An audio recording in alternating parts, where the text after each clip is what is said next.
Y después de hacer todo lo que hacen, se levantan, se bañan, se entalcan, se perfuman, se visten. Y así, progresivamente, van volviendo a ser lo que no son. Esto es Amor 77 de Julio Cortázar y es mi microrrelato favorito en el mundo. Y de eso precisamente vamos a hablar hoy en Pónganse a leer con Pedro Julio, de microrrelatos y del arte de narrar con poco. Culturizando presenta Pónganse a leer con Pedro Julio. Hola gente, esto es Pónganse a leer con Pedro Julio, un espacio de divulgación de la lectura en el que nos encontramos para hacer juntos apología de ese vicio maravilloso que nos une y nos consume a todos los que andamos por aquí, la lectura. Y en este episodio vamos a compartir un género literario al que quizá le hemos prestado poca atención, tan pocas como las palabras que este género necesita para contarnos una historia. Lo primero que tengo que decir es que el microrrelato para mí ha sido una salvación. Ha sido realmente una salvación. ¿Por qué? Porque yo en el último año, en los últimos meses, pues he estado sumergido en un huracán horrendo de una depresión clínica complicada con otras cosas. Ya saben ustedes que para mí este ha sido un año de mierda. Y bendito sea Dios que ya se está acabando. Y bendito sea Dios también por los medicamentos anti-ansiedad y la terapia y los médicos. Mi psiquiatra me recomendó que leyera microrrelatos porque yo le comentaba que a mí leer me generaba mucha ansiedad. Bueno, me generaba ansiedad todo realmente. Pero la lectura me daba mucha ansiedad porque yo no sabía si iba a poder terminar de leer eso que estaba empezando. O mientras estaba leyendo estaba pensando en otras cosas, no prestaba atención, tenía que regresar a la página de atrás. Entonces era como una cosa muy tortuosa para mí, muy tormentoso. Yo la abandoné. Y para retomar la lectura, pues no me iba a poner a agarrar, no sé qué te digo yo, el nombre de la rosa de Humberto Eco, que es un libraco. Tenía que leer algo, no sé, como más no menos denso, pero sí menos largo. Entonces mi psiquiatra me recomendó que empezara a leer cositas cortitas y bueno, yo he llegado a los microrrelatos que yo los conocía, pero que en este momento de mi vida han cobrado una especial significación porque me han sacado de un pantano horrendo en el que yo estaba, tú sabes, nadando ahí. Los microrrelatos para mí son magia. Pero según la RAE no son magia. Según la Real Academia de la Lengua Española, un microrrelato es un relato muy breve que se caracteriza por un vocabulario muy preciso y la capacidad de generar intensidad suficiente para turbar al lector. Turbar, me encanta ese verbo, turbar. Los microrrelatos también se les llama microcuentos o minicuentos, minificción o cuento brevísimo. No necesariamente tienen que ser ficción, ya vamos a entrar por ahí. Ahorita vamos a hablar de eso. Estamos aquí frente a un tipo de texto narrativo que es en extremo breve. Generalmente son historias de ficción, pero no necesariamente tienen que ser de ficción, insisto, y que logran condensar en muy pocas frases, cuidado si no en muy pocas palabras, lo suficiente para causar, como dice la RAE, emociones en el lector. Ellos dicen turbar, pero son realmente emociones que se generan en un lector. Si nos ponemos puntillosos, los expertos dicen que con poco un microrrelato debe causar en el lector una impresión estética. El asunto es que no hay límites exactos para la cantidad de frases o de palabras que debe contener un microrrelato. Solo se debe partir de la premisa de que la densidad y precisión del lenguaje debe ser minimalista, al punto de que condense en muy poco una gran carga emotiva. Los microrrelatos son precisamente textos que ahora pareciera que tienen tenido un auge, pero no son novedosos. A ver, la escritura con brevedad, de la que estamos hablando aquí, se practica desde tiempos inmemoriales. Basta echarle un vistazo a los aforismos, los haikus japoneses, los epigramas, las fábulas o las adivinanzas. Sin embargo, el género ha sido cultivado especialmente en el siglo XX. Cuando hablamos de microrrelatos, estamos hablando de textos escritos u orales que son cortos, pero que no necesariamente tienen que ser de ficción. Por eso les decía antes, ficción, pero agarremos esto con pinza. Porque, por ejemplo, si hacemos un viaje a las antiguas civilizaciones sumerias y egipcias, que fueron los primeros que empezaron a escribir, qué maravilla esta gente, la herencia que nos dejó. Ellos dejaron pequeños textos contentivos de instrucciones. A ver, esta gente daba orientaciones para realizar ciertas labores, ciertas acciones y echaban mano de la narrativa y de forma breve y concisa pues las dejaban plasmadas. Basta echarle un vistazo a las instrucciones de Shurupak o a la escritura mínima egipcia, el continuum de los egipcios. También están las fábulas griegas, que son relatos cortitos con una alta carga moral. Aquí hay, tú sabes, una moraleja siempre. Y que los personajes pues, de la fábula son animales que están humanizados. Yo recordaré siempre la fábula de la loba y las uvas, que era mi favorita. A mí me subyugaba esto desde niño, me parecía fascinante. Los epitafios, y por eso vuelvo sobre lo de que no tiene que ser de ficción, los epitafios son microrelatos. Desde que el mundo es un mundo y los humanos empezamos a morirnos, empezamos también a dejar constancia de la vida del finado. Entonces empezamos a escribir pequeños párrafos en los que narramos la vida del difunto, del decuyus, se dice en derecho. Tú sabes, para la posteridad. Los romanos eran unas estrellas en esto. Eso lo descubrí yo gracias a una serie documental de la historia de Roma de la historiadora inglesa Mary Beard. Si ustedes no han visto esto, miren, no se lo pierdan. ¿Qué señora esta? Yo a esta mujer le quiero besar el cerebro y lamérselo también.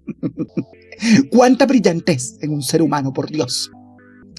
Hay un texto que a mí me parece genial, que contiene epitafios. Se llama La Antología de Spoon River, de Edgar Lee Masters. Este autor, que por cierto fue calificado en su momento por Ezra Pound como un hijo natural de Walt Whitman, ya esto es una declaración de genialidad, publicó esta obra en 1914. Aquí en Venezuela se editó hace unos años, lo editó la editorial del Estado, El Perro y la Rana, pero yo no logré conseguirlo en físico. Yo lo ando buscando como Palito Romero. Si usted sabe dónde lo puedo conseguir en físico, échame el pitazo. Bueno, el asunto es que en esta obra el autor recoge los epitafios de las tumbas del cementerio del pueblo de Spoon River. Esto queda en Kansas, en los Estados Unidos. Y cada uno de estos epitafios son una oda a la persona que reposa bajo esa lápida. Hay unos que son preciosos, que son muy tiernos. Hay otros que son muy graciosos. Hay otros que generan como indignación. Esto tiene mucho que ver con la gente que está ahí, con el difunto, con el finado. Yo creo que uno debería dejar su epitafio escrito.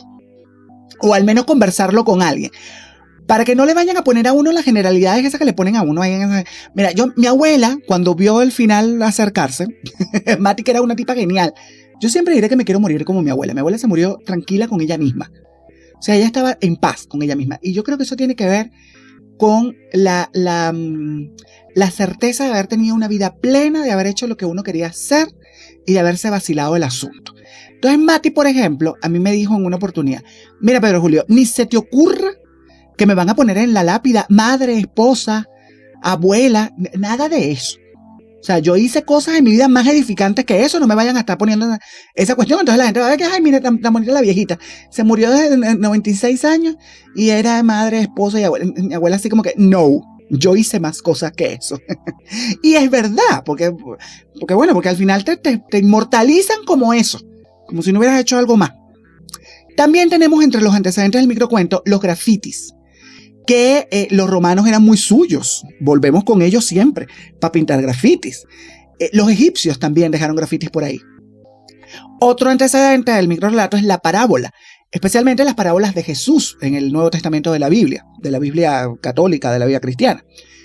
Si los vemos de forma individual, vamos a ver que las parábolas representan pequeñas narraciones que están separadas del texto que las contiene, y en su estructura narrativa las parábolas son completas y breves. Es lo que es. Y uno se emociona. En la Europa medieval nos encontramos con los bestiarios, que eran recopilaciones de animales y criaturas mitológicas que por lo general eran monstruosas, quiméricas y reales. Los bestiarios son unas obras preciosas porque tienen ilustraciones hermosísimas y fantásticas.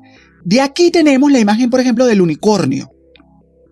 Ese caballo blanco que tiene un cuerno en la frente, que ahora hay un montón de muchachitas, fíjate tú, usando unos cintillos con un cacho en la cabeza, que según son unicornios. ¿Tú has visto? Yo no me voy a meter aquí con esto porque quizás usted tenga su hija, su nieta, su sobrina que le pone su cintillo con cacho. A mí me parecen horrorosos. Poner un lacito, mejor. Bueno, luego aparecen las sentencias del conde Lucanor, que tienen un carácter más pedagógico. Esto es así como didáctica la cuestión. Muy moralina, por cierto. Yo tengo que reconocer que esta obra no me la disfruté. No nos vamos a engañar aquí. Yo intenté leer esto hace un montón de años, cuando andaba muy subyugado por la Edad Media y la literatura medieval. Pero a mí esto me dio como, no sé, esto me aburrió tremendamente.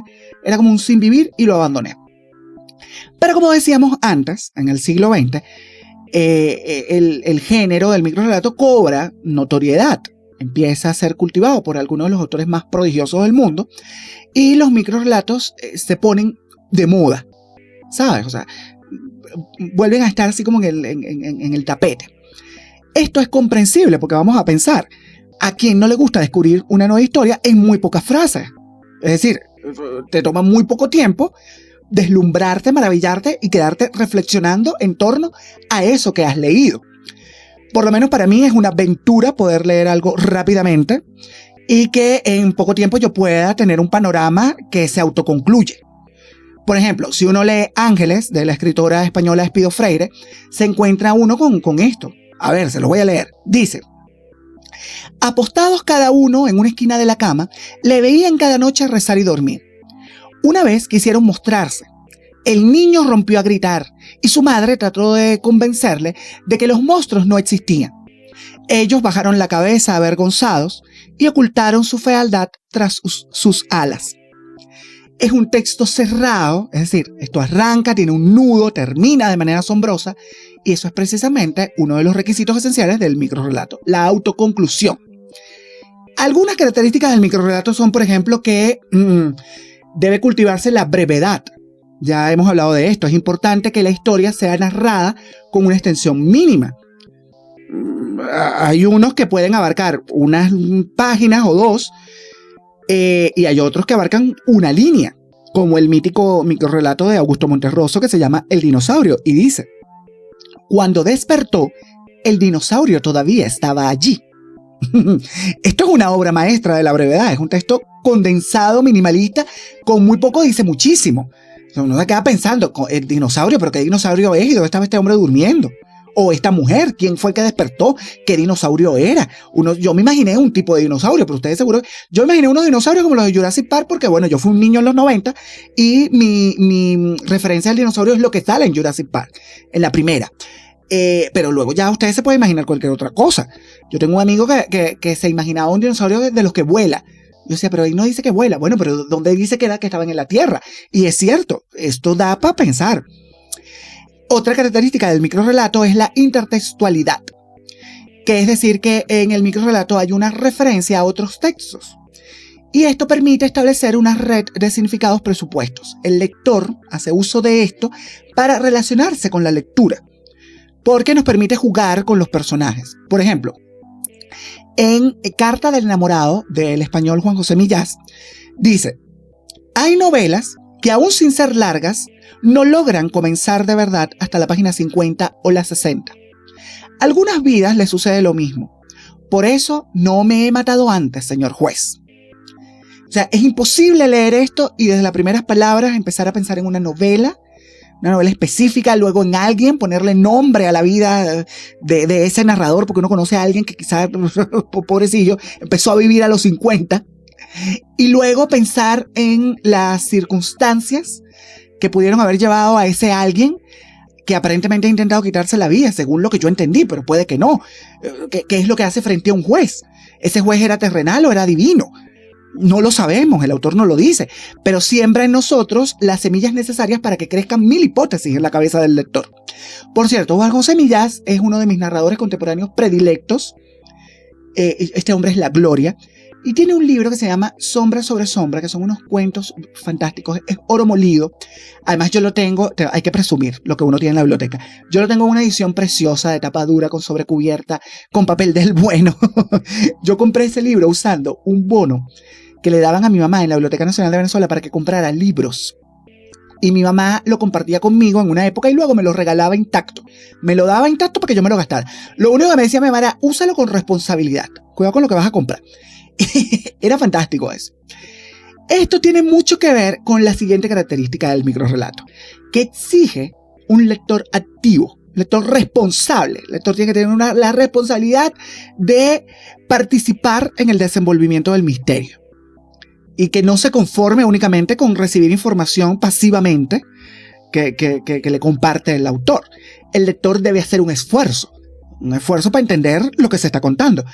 Fíjense, en La manzana, de la escritora argentina Ana María Schua, se dice: La flecha disparada por la ballesta precisa de Guillermo Tell parte en dos la manzana que está a punto de caer sobre la cabeza de Newton. Eva toma una mitad y le ofrece la otra a su consorte para el regocijo de la serpiente. Es así como nunca llega a formularse la ley de la gravedad. Aquí nos encontramos con una serie de información de personajes de los más variopintos, desde Eva en el Edén hasta el legendario héroe europeo Guillermo Tell. Y el lector tiene que unirlos, tiene que entrelazarlos al ritmo de la narración y empezar a echar a andar su imaginación. Es una responsabilidad del lector. Otra característica del microrrelato es que el autor tiende a omitir partes significativas de la historia para acercarse o concentrarse, o centrarse, mejor dicho, en lo que es crucialmente importante. En este género, la elipsis se lleva a niveles muy elevados, se perfecciona, se potencia. En Amor 77, del gigante argentino Julio Cortázar, Julio Cortázar, ya saben ustedes que a mí este hombre yo lo idolatro. Asistimos al clímax del relato sin que se nos ofrezca un presupuesto. A ver, se los leo nuevamente porque a mí esto me subyuga. Y después de hacer todo lo que hacen, se levantan, se bañan, se entalcan, se perfuman, se visten, y así progresivamente van volviendo a ser lo que no son. ¿Pero qué fue lo que hicieron? ¿Por qué tenían que levantarse? ¿Dónde se acostó esta gente? En el suelo, en la tierra, sobre una alfombra. Que lo que hicieron, eso que hicieron, los hizo sudar y por eso se tuvieron que bañar. Se entalcaron. A mí me parece súper sexy un tipo que se entalque. Yo tenía un objeto de enamoramiento que se entalcaba. Me daba alergia al talco, pero me encantaba que el tipo se entalcara. Ya la gente no se entalca. La gente ya no se entalca. Este era uno de mis objetos de enamoramiento desde mi época de, tú sabes, erotofilia. Era un señor bastante mayor. Volvamos aquí. Amor 77 lo que hace es que te detona un montón de preguntas. Un montón de preguntas. Si yo les digo aquí todas las que me provocó Amor 77, que nos agarra el sereno. Por cierto, Amor 77 se consigue en la obra Un tal Lucas de Cortázar, para que la busquen. El microrrelato hace de la simpleza grandes prodigios. Se vale de estructuras sencillas para lograr que con pocos personajes que están mínimamente caracterizados y en ambientes esquemáticos, uno pueda tener una idea y pueda sumergirse, pueda dejarse atrapar por esa atmósfera que nos presenta el autor. Como por ejemplo en El último hombre del escritor estadounidense Fredric Brown, que dice: el último hombre sobre la tierra está sentado a solas en una habitación. Llaman a la puerta. Virgen del Valle, pero qué angustia, por Dios, si era el último hombre quien toca la puerta. Y esa habitación, ¿de qué calaña sería esa habitación? Yo me imaginé un cuarto de hotel cuando lo leí, pero yo tengo otro amigo que se imaginó un galpón. Y así, pues uno lo que hace es que se deja atrapar por aquello. Porque aquí estamos hablando de un espacio esquematizado, es decir, aquí una habitación, 4 paredes, un techo y un suelo. Pero ¿en qué condiciones está? O sea, a ver, ahí está sentado el último hombre que queda sobre la tierra. Y entonces tocan la puerta. ¿Quién tocó la puerta? Imagínate tú, este es un microrrelato que es de una simpleza pasmosa, pero es de una contundencia innegable. Es que los microrrelatos son eso, son fascinantes, transmiten en muy pocas palabras ideas de todo tipo y ocultan a veces un trasfondo político, religioso, a veces hasta reivindicativo. Fíjate tú, en 7 de Luisa Valenzuela dice: son solo 7 los pecados mortales, el resto no. Por lo tanto, son inmortales. Disfrutémoslos. Si yo pensara en esto cada vez que voy a hacer un examen de conciencia para confesarme, me fuera distinto en la confesión. Mira, yo volví a confesarme después de un montón de años. Esta semana me volví a confesar. Fue una cosa gloriosa. Para un católico practicante que vive el sacramento de la confesión con conciencia, es un momento bello la confesión. Yo la disfruté mucho. Y ahora aquí pensando, mi confesión quizás pueda ser un microrrelato, porque yo me llevo los pecados anotados en mi libretica espiritual, en mi cuadernito espiritual. Yo me hago mi examen de conciencia y anoto eso y voy y se lo relato así como una narración al sacerdote. Ahí hay un microrrelato. Fíjate tú.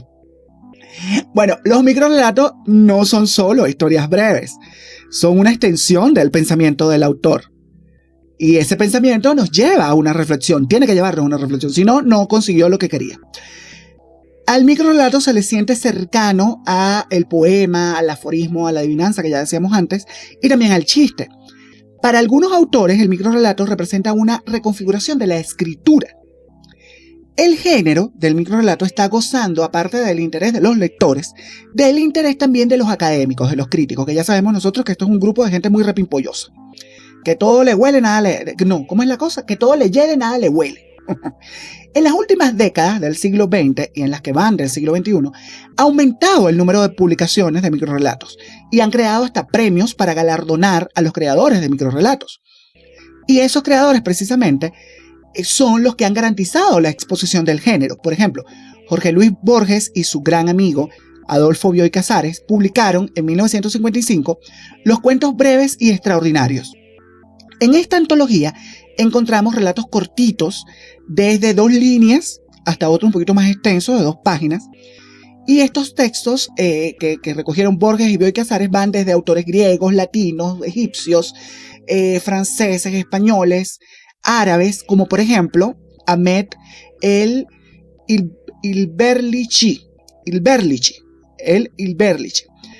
Yo no sé cómo pronunciar esto, pero yo no sé imitar el acento de los árabes. Entonces, Ahmed, él perdonará allá donde quiera que esté, que yo no haya sabido pronunciar su apellido. Pero este señor escribió un microrelato que se llama Perplejidades del cobarde. Y lo metieron en esta antología Borges y Bioy Casares. Y este relato dice: estalló una revuelta en el ejército. Un coraciano se abalanzó sobre su cabalgadura para ensillarla, pero en la confusión puso la cabezada en la cola y dijo al caballo: ¿cómo se te ha ensanchado la frente? ¿Y cómo se te ha alargado la crin? El hombre era como cortito de entendedera, ¿sabes? Entonces a uno le parece esto gracioso, pero también le parece como, pero este hombre, ¿pero para dónde va? Pero porque puso la cabalgadura para... Este hombre no quería ir a la batalla, evidentemente. O bueno, o sí, pero estaba nervioso. No sabemos si fue esto. Dice que es del cobarde, el título, pero sabemos si era más bien, en vez de miedo, eran nervios, que son cosas distintas. El escritor mexicano Juan José Arreola fue otro gran exponente del género del microrrelato. Este hombre, por cierto, escribió uno de los cuentos, o bueno, muchos de los cuentos, diría yo, de los más divertidos que yo haya leído en mi vida. Hay una biografía que hizo Fernando del Paso, el escritor de aquella novela monumental Noticias del Imperio, que es sobre la aventura de Maximiliano y de Carlota Amalia en México, que es un libro como un ladrillo, sobre Juan José Arreola. Yo la compré en la librería del Fondo de Cultura Económica en Caracas en Semana Santa cuando fui. No la he leído todavía. La tengo ahí así como que está en la cesta de la vergüenza, en esos libros que tengo que leer, pero todavía no lo he agarrado. Juan José Arreola tiene un cuento que se llama Felinos. Ese cuento dice: si no domesticamos a todos los felinos, fue exclusivamente por razones de tamaño, utilidad y costo de mantenimiento. Nos hemos conformado con el gato, que come poco. Y es así, porque imagínate tú, vamos a domesticar que un tigre de Bengala. A mí me encantaría, pero... Lewis Carroll, el autor de Alicia en el País de las Maravillas, escribió un microrelato que se llama El sueño de un rey, que dice: ahora estás soñando. ¿Con quién sueña? ¿Lo sabes? Nadie lo sabe. Sueña contigo. Y si dejara de soñar, ¿qué sería de ti? No lo sé. Desaparecerías. Eres una figura de su sueño. Si se despertara ese rey, te apagarías como una vela. Esto es muy Carroll. O sea, esto tú lees este microrelato y te puedes imaginar esto en el contexto del País de las Maravillas, por ejemplo. Augusto Montes Rosso, que es un autor clave en el género del microrelato, escribió auténticas joyas que valen cada palabra en oro.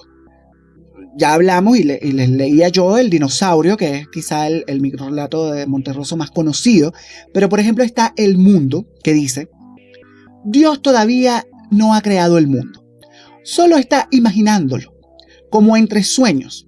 Por eso el mundo es perfecto, pero confuso. Es una maravilla. Hay otro texto de Monterroso que se llama Monólogo del Mal, que dice: un día el mal se encontró frente a frente con el bien y estuvo a punto de tragárselo para acabar de una buena vez con aquella disputa ridícula.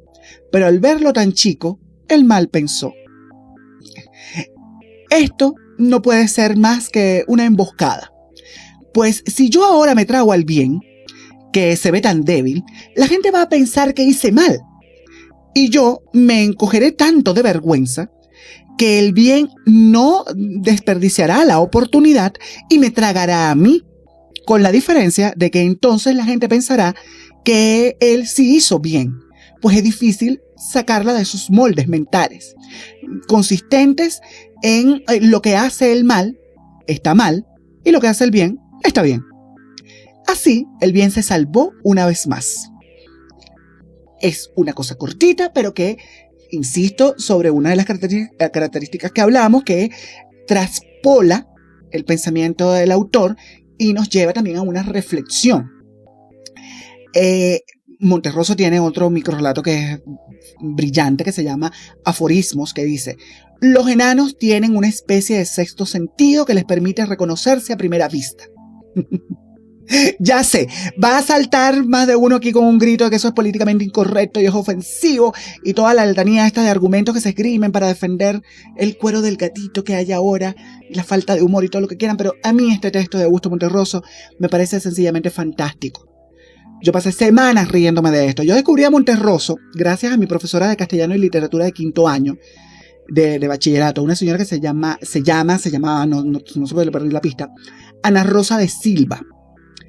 Para mí esta mujer fue una estrella luminosa en mis primeros años en Mérida, porque yo odiaba esto, pero ella hizo que me empezara como a agradar la ciudad. Otro autor que yo descubrí gracias a la profesora Ana Rosa de Silva fue el alemán Bertolt Brecht, especialmente un cuento que se llama El señor Keuner y el dibujo de su sobrina, que dice: contemplaba un día el señor Keuner un dibujo de su sobrinita que representaba un pollo sobrevolando un corral. ¿Por qué tiene tu pollo 3 patas?, le preguntó el señor Keuner. Los pollos no pueden volar, dijo la pequeña artista. Por eso le he puesto una tercera pata, para darle impulso. Me alegro de habértelo preguntado, le dijo el señor Keuner. Es precioso, es súper tierno. Esto es así como que yo hubiera tenido una conversación con mi sobrina Paulina, o con Corina, o con Alejandra cuando estaba chiquita. Y Alejandra es una señorita, una mujer bella y preciosa. Y Corinita es una adolescente, pues Paulina ya está chiquita, pero ya no está tan chiquita. Pero esto me lleva como a eso, a las conversas que yo podía tener con cualquiera de ellas. Otra autora que es clave para acercarse al microrrelato es la escritora argentina Luisa Valenzuela, que es autora de Cuento de Hadas, que dice: a los ojos de las princesas doradas, todo príncipe azul resulta pálido. Es una sentencia genial. También Luisa Valenzuela escribió El peor peligro, que dice: en el circo más de una vez le advirtieron al equilibrista tan osado: el que usa las antorchas ardientes en su prueba sin red, que se cuide, está jugando con fuego. Le insistieron sus compañeros, pero como es lógico, él no los escuchó y se casó nomás con la écuyeré. Así le fue. Es genial. Luisa Valenzuela es una de las autoras latinoamericanas que más ha aportado al género y lo ha de alguna manera dotado de una calidad superlativa, gigante. Hay un autor venezolano, oriental por cierto, pero tú sabes que los orientales somos fantásticos para escribir, del estado de Anzoátegui, que cultivó el género del microrrelato, Alfredo Armas Alfonso, y él escribió uno que se llama Nada nos conmovió tanto. Dice: nada nos conmovió tanto a los 14 años como la muerte de María, la niña pura del libro de Jorge Isaac. Este tomito, encuerado en cuero rojo, con cantos y tafiletes dorados, había pertenecido a la biblioteca del abuelo Ricardo Alfonso, y lo hallé en uno de sus baúles en la habitación frente al tanque. Solamente esas paredes saben cómo lloré durante el proceso de enfermedad, muerte y entierro de María. Entonces, cuando iba al cementerio de arriba a visitar la tumba de Eda Eligia, la hermanita muerta, me parecía ver la misma siniestra ave negra posada en el brazo de hierro de la cruz. Al yo acercarme, el párroco levantaba el vuelo, el pajarraco levantaba el vuelo graznando lúgubremente.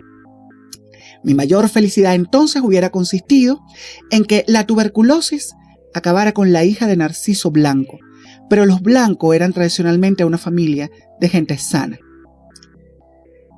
Es una maravilla porque es la experiencia de un lector con un texto que a mí me pareció aburridísimo. Ese María me pareció, Dios mío, ¿pero por dónde va esto? Si te vas a morir, muérete de una vez. Pero este lector aquí se convierte en un autor y nos brinda su experiencia a otros lectores y nos lleva a pensar, o al menos en mi caso, cómo fue mi experiencia con esta obra, o cómo es mi experiencia con la muerte, o cómo me siento yo cuando voy a un cementerio. Hay mucho de aquí. Los orientales, yo insisto, tenemos un talento innato para escribir. Y no lo digo por regionalismo, basta echarle un vistazo a los autores orientales y a la obra de esos autores orientales para darse cuenta de esto. Hay un escritor andino, venezolano, Etnodio Quintero, que también escribe microrelatos, pero yo tengo que decir que yo no conecto y no he conectado nunca con lo que he leído de este señor. A mí no me gusta, pero ojo, es mi apreciación personal. Bueno, queridos míos, nos va a agarrar el sereno, porque los relatos son cortos, pero son abundantes, y entonces yo me pongo aquí a contarles todos los que me gustan. No solamente nos va a agarrar el sereno, aquí vamos a amanecer juntos. Entonces, el microrelato es un género adictivo. Yo creo que la brevedad y la cercanía que ofrece al lector es la clave para esto. Mira, hasta yo me he puesto a coquetear con el microrelato. Virgen del Valle, yo coqueteo con todo, hasta con el microrelato. Yo tengo por ahí unos microrelatos que he ido escribiendo en momentos diferentes de mi vida. Algún día me atreveré a compartirlos con alguien, algún día. Pero si usted quiere atreverse también a escribir microrelatos, aquí les voy a dar algunos consejillos. ¿Cómo escribir un microrelato? Bueno, para escribir un microrelato conviene seguir los siguientes consejos. Por ejemplo, aquí el asunto es escribir solo lo indispensable. Porque un microrelato debe decir solo aquello que es necesario. Hay que elegir cuidadosamente las palabras y la estructura que se va a emplear.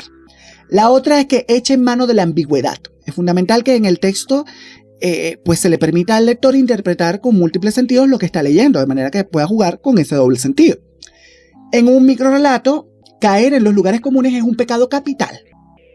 Entonces, no nos pongamos aquí a repetir fórmulas, eso no está permitido. Y esto tiene mucho que ver con pensar y proponer al lector un giro final que nos deje sin aliento. Es común que en los microrelatos el final sea el que revele al lector aquello en lo que va a pensar por un rato largo. Y finalmente hay que jugar con la tensión porque si en un texto cortito no generamos tensión narrativa, aquello va a ser un despropósito. Entonces imagínense que el lector se aburra con 3 líneas. Un fracaso total. Bochorno. Yo espero, tesoros míos, haberles picado la curiosidad con este género que si ustedes aún no lo conocen, pues se den la oportunidad de caer en él, porque esto es como caer en una adicción, en un vicio. Y que me cuenten a través de mis redes sociales, @PedroCNOA, en Instagram y en Twitter, ahora X, cómo les va con el microrelato. Mándenme textos por ahí. Qué maravilla sería poder crear un grupo un grupo para compartir microrelatos. Se me está ocurriendo una idea. Bueno, está esto por aquí. Ok. Ahora sí nos vamos, tesoro mío. Pero antes de recordarles la consigna, les voy a contar otro microrelato. Este es de un autor chino del siglo IV a.C. que se llama Sueño de la mariposa. Y dice: Xuanzhu soñó que era una mariposa. Al despertar, ignoraba si era Xu, que había soñado que era una mariposa, o si era una mariposa que estaba soñando que era Xu. Ahora sí, nos vamos. Pónganse a leer. Chau. Culturizando presentó Pónganse a leer con Pedro Julio.